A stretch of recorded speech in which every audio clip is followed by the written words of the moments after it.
Hello everyone, आज बात करते हैं मेडिकल एस्ट्रोलॉजी की। तो जब मैं मेडिकल एस्ट्रोलॉजी पढ़ रही थी उसमें बहुत ज़्यादा क्लैरिफिकेशन नहीं था। कॉम्बिनेशन थे, हो जाता है, हो नहीं जाता है, ऐसे होगा प्लेनेट, ऐसे होगा तो ये हो जाएगा। मतलब रिसर्च के बिना तो कोई जाकर ये नहीं बता सकता कि ये आपको बीमारी लगेगी या नहीं लगेगी। जैसे अभी मैंने लिब्रा पर रिसर्च करी है कि किसको कैंसर होता है। दो ही भाव चेक करे, अभी ज़्यादा तो नहीं करे। अगर लगन में सूर्य हो तो पिता को होता है। राहु का कॉम्बिनेशन, राहु सूर्य हो तो, राहु शुक्र हो तो बहन को होता है। तो अभी तो लगन का ही सिग्निफिकेटर नहीं आया, उसी तरह सारे भाव हैं। लिब्रा में किसको होगा, बैक टू बैक केसेस आए, खुद को है। तो आप जस्ट ये नहीं कह सकते लिब्रा में कैंसर किसको होगा, कंफर्मेशन नहीं दे सकते। तो मेरी ये थ्योरी रही कि इतना डिप्लोमेटिक जवाब नहीं देना, जो बताना है स्टिक बताना है। अब किसी की मान लीजिए किडनी खराब है, ठीक है, तो मेरे पास अगर कुंडली आई है कि मैडम इनको किडनी की प्रॉब्लम है, मुझे क्या देखना है वो ठीक होगा कि नहीं होगा। इसलिए मैंने वो कॉन्सेप्ट रहने दिया मेडिकल एस्ट्रोलॉजी का, क्योंकि कॉम्बिनेशन पर किसी ने हमको जैसे बुक मिली वैसे हम आगे ही बता दे तो वो वर्थफुल नहीं रहा। और ऐसे नहीं कि इस पर मैंने स्टडी नहीं करी। स्टडी में जो चीज़ें सामने आती हैं, सबसे पहले 6 हाउस में सैटर्न जब होता है तो कि लॉन्ग बीमारी है। लॉन्ग में 3, बीपी, थायराइड, शुगर। अभी हमें किसी का लगन नहीं पता तो ऐसे लेके चलते हैं, 6 हाउस को ही लेके चलते हैं। 6 हाउस में क्या प्लेनेट आने से कौन सी बीमारी होती है। तो 6 हाउस में शनि आ गया तो क्या होगा, बीपी, थायराइड, शुगर। 6 हाउस में अगर गुरुदेव आते हैं तो किडनी प्लस शुगर। 6 हाउस में अगर मंगल आ जाता है तो मंगल क्या है, अगर हमें कॉम्बिनेशन ही नहीं पता, ये सोचिए कि मंगल यहाँ ठीक कर देगा आपको, मंगल भी आपको बीमारी ही करेगा। मंगल क्या है, अच्छा है, लेकिन किसके घर में, बुध के घर में है, तो क्या देगा, स्किन डिसीज देगा। ब्लड में कोई ना कोई आपके कमी होगी जिसकी वजह से आपको स्किन डिसीज हुई है। अगर 6 हाउस में राहु है, अनयूजुअल बीमारी देता है। मतलब आपको पता नहीं चलेगा कि आपको बीमारी क्या है, और जब बीमारी लास्ट स्टेज पर होती है तभी पता चलता है। बहुत ज्यादा लोगों को डिप्रेशन रहता है अगर चंद्रमा साथ में 6 हाउस में, और ऐसा वैसा डिप्रेशन नहीं, सीवियर डिप्रेशन है जिसकी मैंने 9 कंजंक्शन निकाली थी, क्योंकि डिप्रेशन के ऊपर ही मैंने पीएचडी करी है। 9 कंजंक्शन के ऊपर मेरे को 6.5 साल लग गए। अब रहा यहाँ पर, अगर प्लेनेट आ जाता है, बुध आ जाता है, बुध स्किन डिजीज देता है, बहुत सारी स्किन से रिलेटेड बीमारियां हैं तो होगी, पर स्किन डिजीज, मरकरी, या उसका नर्वस सिस्टम खराब होगा। छोटी जो वेन्स है ना उसको रिप्रेजेंट मरकरी करता है। अटैक जो वायरस करेगा वो नर्व पर करेगा। तो जिसका भी 6 हाउस में मरकरी होता है, अगर सूर्य साथ में है ठीक है तो वो निकल आएगा सिचुएशन से, अगर 11th लॉर्ड होकर 6 हाउस में है तो। अदरवाइज उसको जो बीमारी लगी स्किन की, नहीं तो वेन से रिलेटेड, वेन ब्लॉकेज आ जाएगी, दिमाग में कोई ब्लॉकेज आ गई, कुछ भी, क्योंकि 6 हाउस मरकरी है। मरकरी क्या है, दिमाग को रिप्रेजेंट करता है, बुद्धि को। इसके बाद आता है केतु। केतु 6 हाउस में क्या है, जो मैंने रिसर्च करी है कि ऐसे बंदे को ना एक काटता जरूर है, चाहे बंदर काटे चाहे कुत्ता काटे। ओवर डेयर क्या, अनयूजुअल बीमारी है। राहु पता नहीं चलने देगा, केतु लेकिन सर्जरी करवा देगा कि सर्जरी करवा लो आप ठीक हो जाओगे। केतु जब तक सर्जरी नहीं करवाएगा वो ठीक नहीं होने देगा। जिसका भी 6 हाउस में, चाहे वो 5 मिनट की सर्जरी क्यों ना हो, लेकिन सर्जरी कराएगा ही कराएगा। जब प्लेनेट मूवमेंट लेते हैं ना, तो मैं कहती हूँ, अब देखा नहीं कि सिग्निफिकेटर अगर चंद्रमा बैठा तो किसकी है, सूर्य बैठा किसकी है। तो मैं पहले बताती हूँ कि प्लेनेट अगर आया अपना काम करके जाएगा। अगर ये प्लेनेट अपना काम नहीं कर गया, मेरी रिसर्च तो तब है ना, इतना तो पढ़े ही हुआ है, इतने साल लगाए, लेकिन नहीं करके जाता तब मेरी रिसर्च दोबारा चालू हो जाती। क्यों, ऐसा क्या प्लेनेट आ गया, ऐसी किसकी दृष्टि पड़ गई जिसकी वजह से सर्जरी रुक गई, वरना जिसकी सर्जरी तुम्हें खुद करा के आओ। प्लेनेट अपना काम करेगा ना, उससे पहले आप काम कर दो। ये समर्पण मैंने जो आपको बताया, सरेंडर करके चलना, जो प्लेनेट कहता है आपने उसको करना है। बस ये कि मैं पहले बता देती हूँ।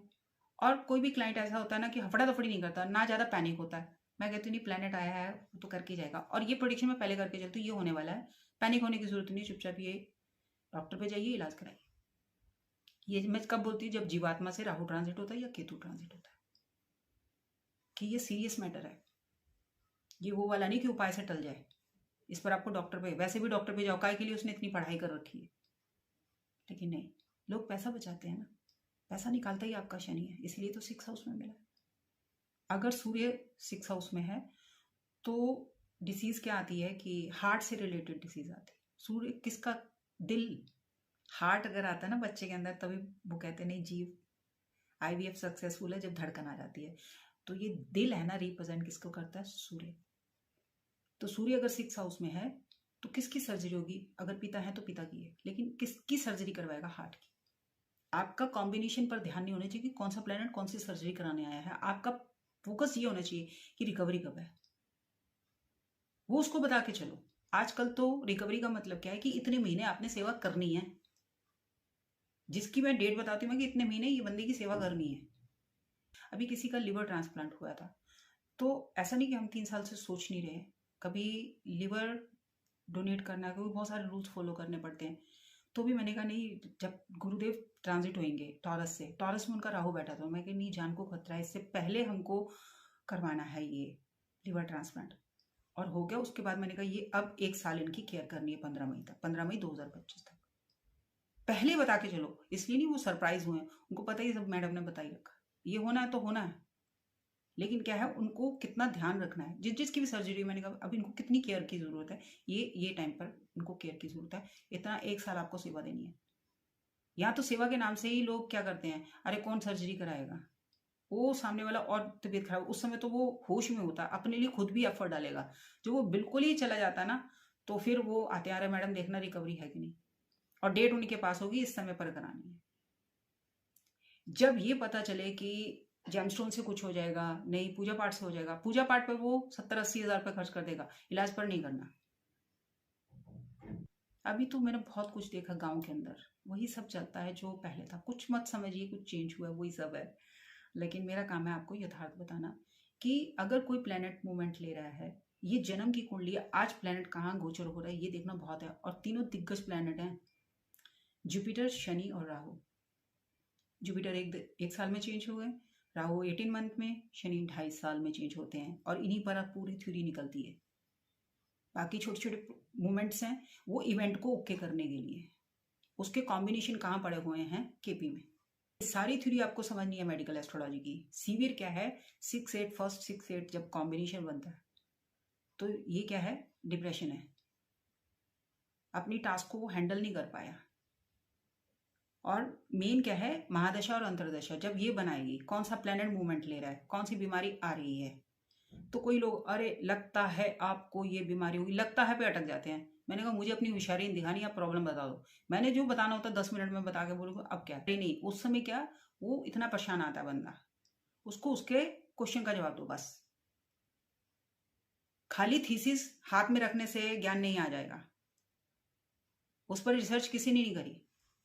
अभी मैं थ्रेड पर हूं ना, तो वेस्टर्न वाले अपनी डालते हैं जब पोस्ट में, हुई नहीं आप स्टूडेंट हो, इस पर रिसर्च करो, खाली वहां से एक स्क्रीनशॉट लिया, बुक का डाल दिया, आपने रिसर्च करी है? नहीं, रिसर्च तो करी नहीं। हमारे यूके लंदन की यूनिवर्सिटी, मैं क्या आपकी यूनिवर्सिटी हमारी यूनिवर्सिटी से ऊपर नहीं है, यहीं से सारा ज्ञान गया हुआ है, संजय जी वहीं पढ़ा रहे हैं सबको। मेरा क्वेश्चन वो समझी नहीं कि आपने रिसर्च करी है, सिर्फ फोटो क्लिक करके आपने डाल दिया, लोग बिलीव करेंगे उस चीज पर। अरे मेरा सेकंड हाउस में जुपिटर है तो ये हुआ, आपको नहीं पता आपकी लाइफ कैसी गई है, आप प्लेनेट पर ही अटके रहना सारी जिंदगी। और मैं कहती हूँ नहीं, नक्षत्रों तक जाइए, कॉम्बिनेशन तक जाइए, इवेंट तक जाइए। मैं उस समय तक कि कब कितने बजकर कितने मिनट पर होगा। मेरे हेल्थ इश्यूज आए इसलिए, इतनी डेप्थ पर जाने के बाद ही मेरा खून ही खत्म हो गया। डॉक्टर को यह विश्वास दिलाना मुश्किल था कि 5 ग्राम, और मैं इनको कह रही थी मेरी तो ब्लड रिपोर्ट ठीक नहीं आएगी, राहु के पीछे मार्स है, 11 तारीख को मैं बीमार हुई, मैं 17 को ट्रांजिट हो जाना तो फिर ब्लड रिपोर्ट ठीक हो जाएगी। पर जो कमी आई हुई वो 1 साल से थोड़ी, 3 साल में थोड़ा थोड़ा कम होता गया, वो सिर्फ इसलिए कि मैंने अपना बिल्कुल ध्यान छोड़ दिया। मैं एस्ट्रोलॉजी में इतनी डीप में चली गई, इतने बजकर इतने मिनट तक मेल आनी चाहिए, बस जैसे एक जिद हो जाती है, हठ योग। तो किसके हेल्थ इश्यूज है, आज अगर हेल्थ इश्यूज आ रहे हैं, पहले प्रेडिक्शन करते हैं, आपका एक प्रेडिक्शन किसी को कहाँ ले जाएगा आपको नहीं पता। 12 के 12 ही इंपॉर्टेंट क्वेश्चन हैं लाइफ के, इसलिए भगवान ने 12 इजी वे बताई कि आप इसको समझो क्वेश्चन को। लेकिन आप क्या है, सत्य को नकार के झूठ के पीछे भागते हो, और लोग खुश हो के बताते हैं, मुझसे समझ नहीं आई। तो इसी तरह आप लोग जहाँ पर प्लेनेट होता है वहाँ कॉम्बिनेशन को साथ लेके तब प्रेडिक्शन करो, खाली पढ़ के नहीं, रिसर्च करके बोलो। 6 हाउस में मंगल तो बहुत अच्छा होता है, 6 हाउस में सूर्य बहुत अच्छा होता है, कोई प्लैनेट 6 हाउस में नहीं होना चाहिए। प्रारब्ध में बंधना कोई अच्छी बात नहीं है। जब पता नहीं तो मत बोलो, पता है तो बैठ के पढ़ो, उसके बाद तर्क लेके आओ। यहाँ दुनिया क्या करती है, क्यों गालियाँ देती है, क्योंकि उनसे सच बर्दाश्त नहीं होता। अच्छा, मैं वहां से पढ़ के हूँ जहाँ से तुम लोगों ने पढ़ाई नहीं गई है, मैं वहां से पढ़ के आई हूँ। मैं कहाँ से पढ़ के आई हूँ ये जरूरी नहीं था, मैं क्या बता रही हूँ वो बहुत जरूरी था। उसके बदले में सिर्फ ईर्ष्या, जेलसी, तिरस्कार। लेकिन मैं अपने कंटेंट पर हमेशा फोकस रही, अपने लक्ष्य पर फोकस रही। भगवान और ऊपर हायर लेवल पे ले गया। यहाँ बैठो पढ़कर। कितने दिनों से ये किताबें यही होंगी आपके आसपास यूट्यूब पर, लेकिन आप उसको छू नहीं पाते क्योंकि आपकी एनर्जी है उसको छू नहीं पाएगी। लेकिन जिस दिन वो एनर्जी जान लेगी कि आप उसके लायक भी बन गए हो, वो रीली आपके पास आएगी। आपका मन का क्वेश्चन है ना, वो रील कोटेशन आपके पास पहुंचेगा। हम इसको यूज करते हैं, स्क्रोल देखने में अच्छा नहीं लगा, कानों को थोड़ा अच्छा नहीं लगा। अब इन पर कुछ आपदा आती है तो मैं क्या इमोशनल अटैचमेंट हो जाती थी मेरी। वो उसकी कुंडली है, कर्म के ऊपर दंड है। इस अलगाव के लिए भगवान ने दोबारा कहा पढ़ो बैठकर, अपनी कमियों को दूर करो। अब तुम्हारा क्या है, लेवल थोड़ा हाई आ गया है, उस फ्रीक्वेंसी को छोड़ के डिजायर को छोड़ के थोड़ा ऊपर आ गई हो। लेवल इंसान ऊपर जाता है, यही सातों लोक हैं। अगर आप डिजायर में फंसे रहोगे यही नीचे जाता है। इन बातों को भगवान ने मुझे कितने क्वेश्चनों का आंसर, और मैं अपने आप को समझी कि मुझे एस्ट्रोलॉजी तो समझ आती है, लेकिन वो जो ज्ञान है पराशक्ति का, वो अब जाकर मुझे थोड़ा थोड़ा पता लगा। क्योंकि मुझे अभी 2-2.5 महीने हुए पढ़ते हुए, एडिटिंग में ही बहुत टाइम निकल गया, तो मैं इतना टाइम नहीं दे पाती थी 2-2.5 घंटे। अब मेरा फुल टाइम क्या रहता है, कंटेंट तैयार करके पूरा फोकस उस ज्ञान को, आपके लिए नहीं है वो मेरे लिए है, मेरे अंदर मेरी कमियों को दूर करने की।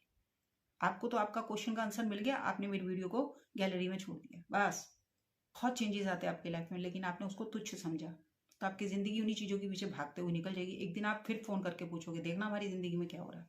उस समय मैं नहीं देखती, क्योंकि मेरी कंडीशन ही होती है एक ही बार कुंडली देखनी है बस, इसके बाद नहीं देखती दोबारा। आपको जिससे प्रोडिक्शन करानी कराओ, क्योंकि वो अच्छा सुनने के लिए दौड़ेगा, तब तक दौड़ता रहेगा जब तक उसके कानों को अच्छा लगता रहेगा। यथार्थ वही था जो बता दिया था, यही आपको बड़े बुजुर्ग अपना कर्म करो। इन हम इसको गलत वे में ले लेते हैं। पहले एस्ट्रोलॉजी होती थी 1 रुपए की होती थी, मैंने कहा आज भी 1 रुपए की है, आज भी वो 1 रुपए की है एस्ट्रोलॉजी। जाइए मैं क्या एस्ट्रोसेज पर 5 रुपए दोगे ना तो जो सामने प्रोडिक्शन कर रहा है उसको 1 रुपए मिलता है, 4 रुपए एस्ट्रोसेज खुद रखता है।